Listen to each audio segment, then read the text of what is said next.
Good morning. Where I live, we are having some really cold temperatures, and so my work is canceled for a few days, and I just didn't want to get behind because I take these parts 1 week at a time, and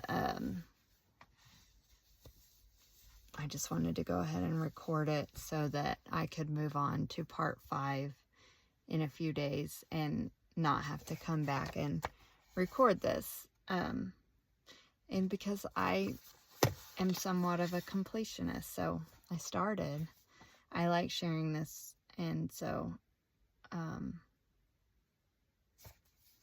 here I am in the Kia for the Master Kia system. I don't plan on being out in my car too much the next few days, so I'm just, before the temperatures drop too much, and I just want to I don't want to say get it over with, but I want to get it off my to-do list. So I'm here with part 4 of the Master Key system, and I've enjoyed each week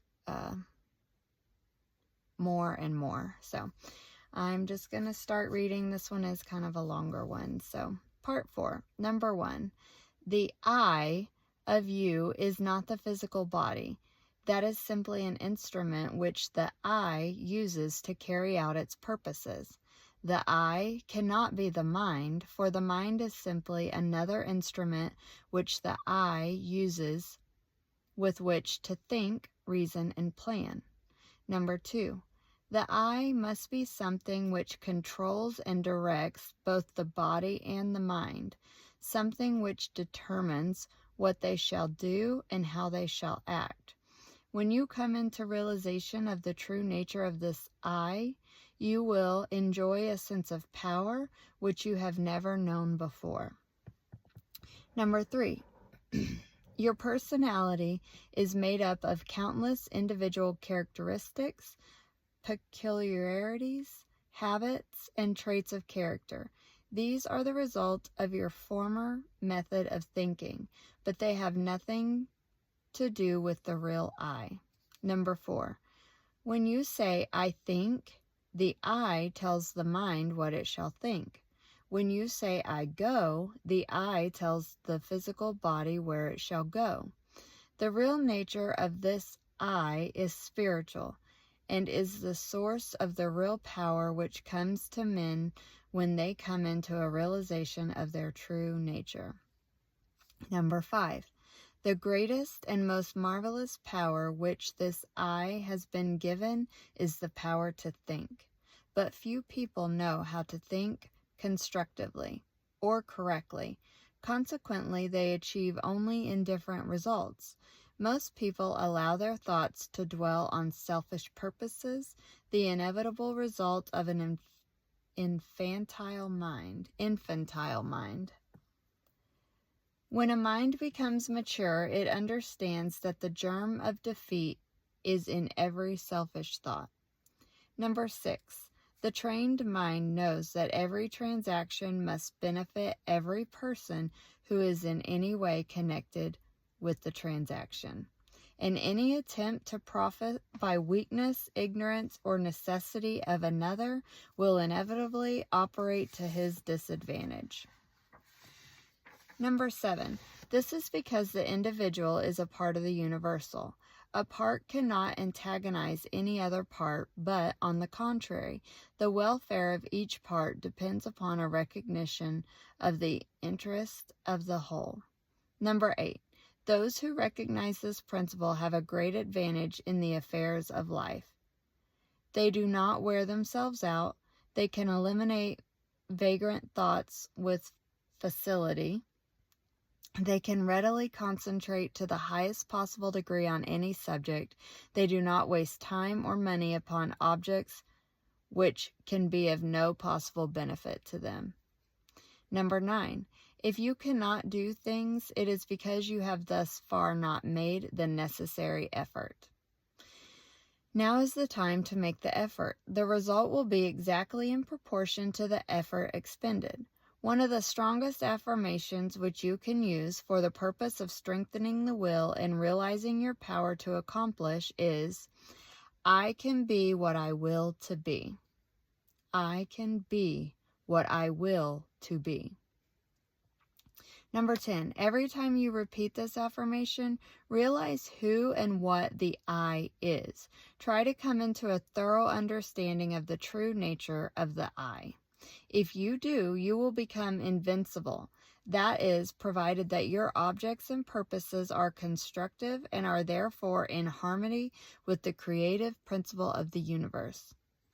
Number 11, if you make use of this affirmation, use it continuously, night and morning, and as often during the day as you think of it, and continue to do so until it becomes part of you. Form the habit. Number 12, unless you do this, you had better not start at all, because modern psychology tells us that when we start something and do not complete it, or make a resolution and do not keep it, we are forming the habit of failure. Absolute ignominious failure. Ignominious. If you do not intend to do a thing, do not start. If you do start, see it through, even if heaven falls. If you make up your mind to do something, do it. Let nothing, no one interfere. The I in you has determined. The thing is settled. The die is cast. There is no longer any argument. That just reminds me to persist.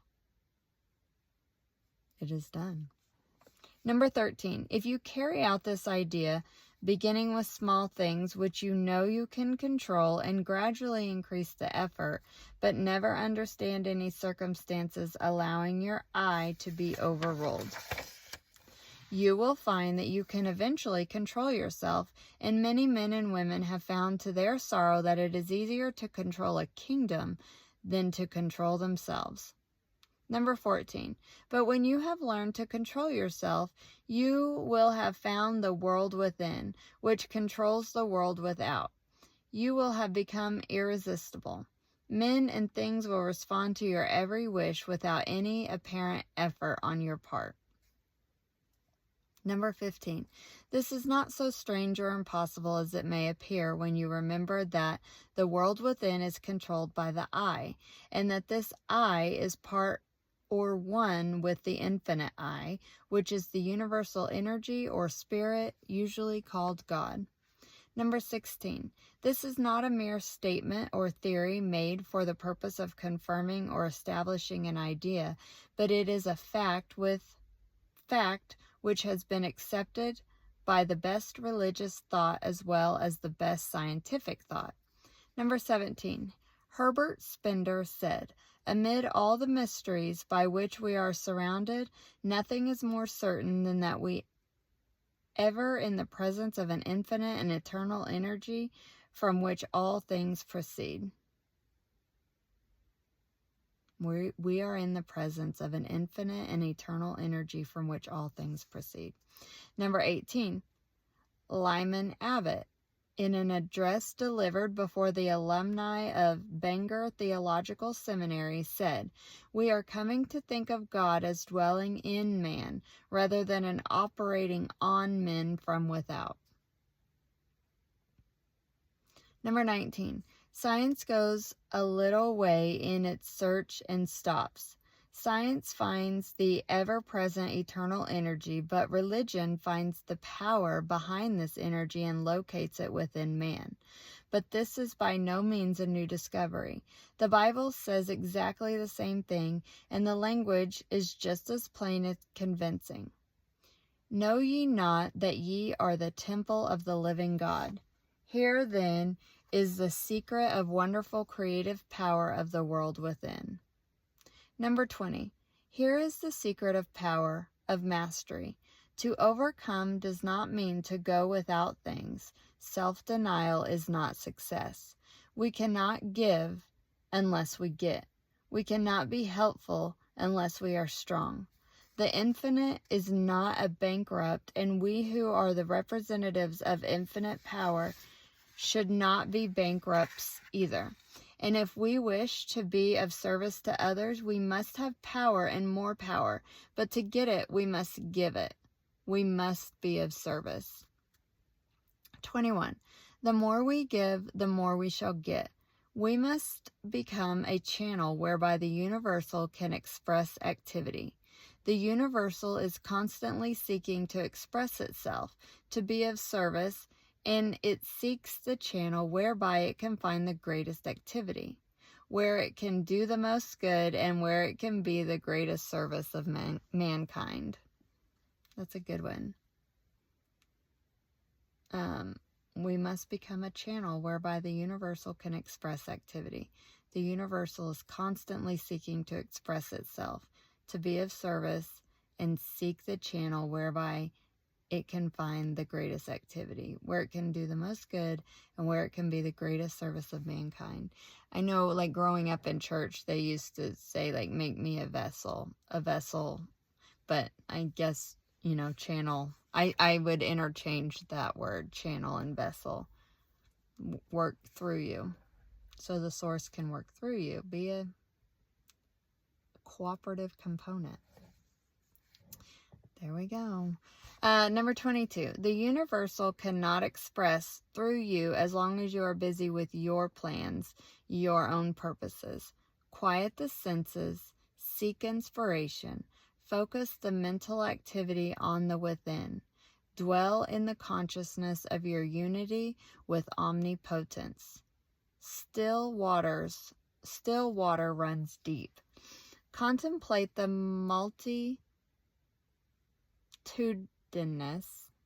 multitudinous opportunities to which you have spiritual access by the omnipresence of power. So think of all the opportunities to which you have access to, because you have access to the ever-present power that's present everywhere. Number 23, visualize the events, circumstances, and conditions which these spiritual connections may assist in manifesting.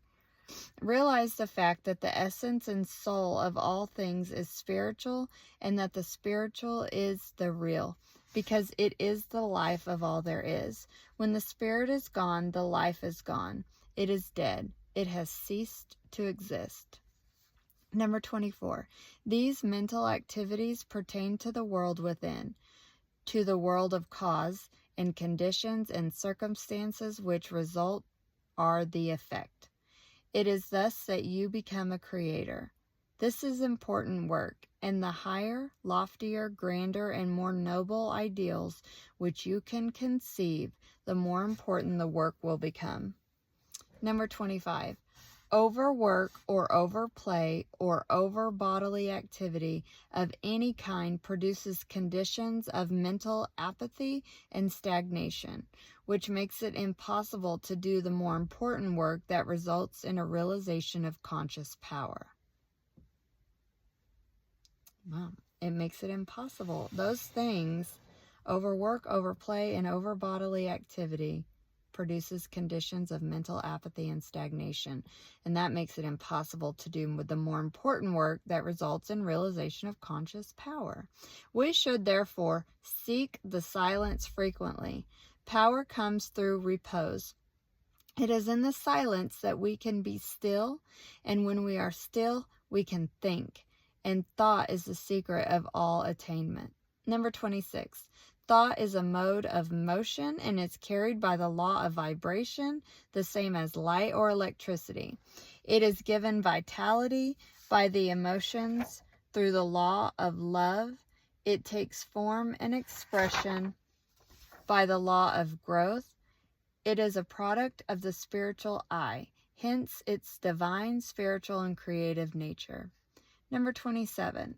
From this, it is evident that in order to express power, abundance, or any other constructive purpose, the emotions must be called upon to give feeling to the thought so that it will take form. Feeling. So you're getting still, you're thinking, you're evoking the feeling in order to express power, abundance, or any other constructive purpose.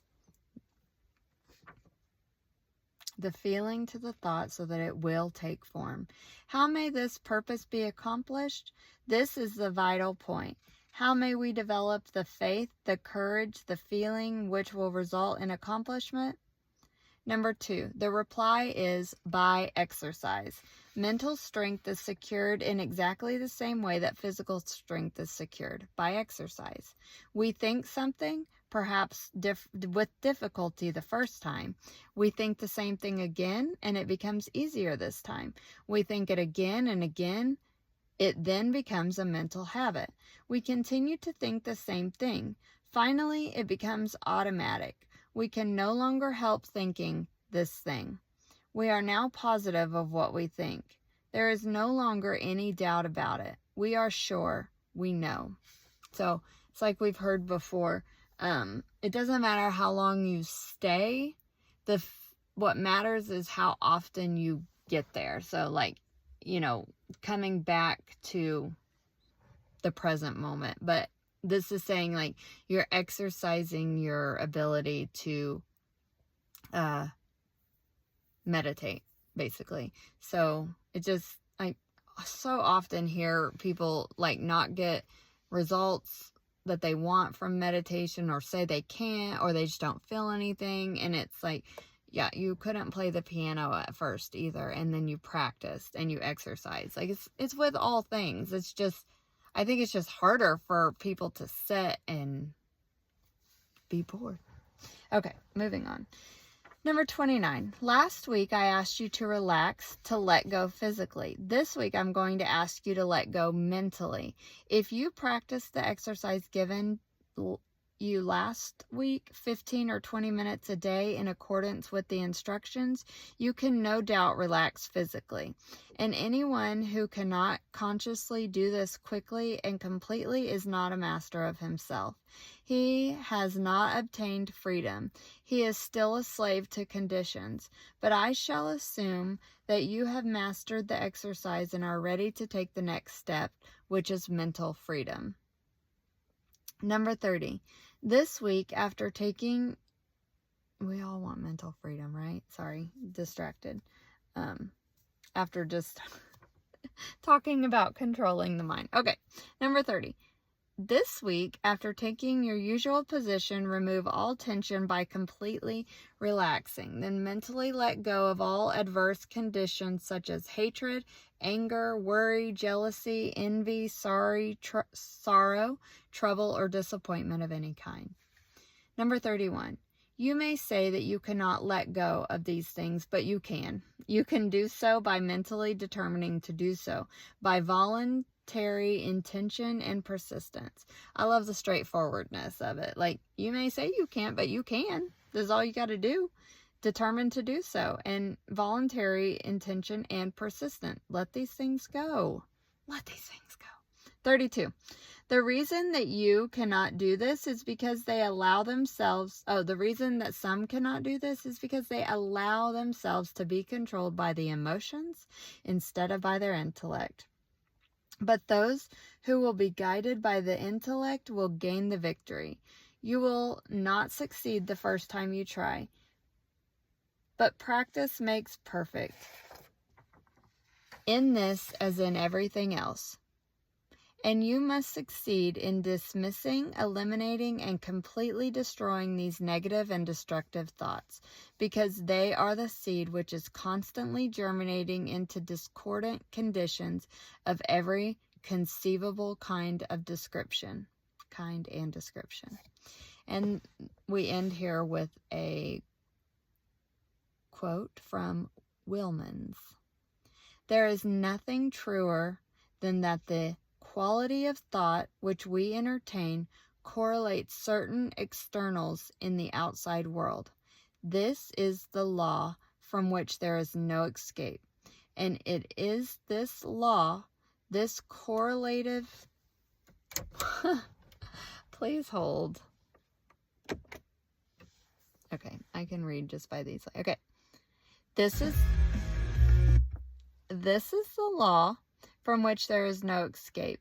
And it is this law, this correlative of the thought with its object, that from time immemorial has led the people to believe in special providence.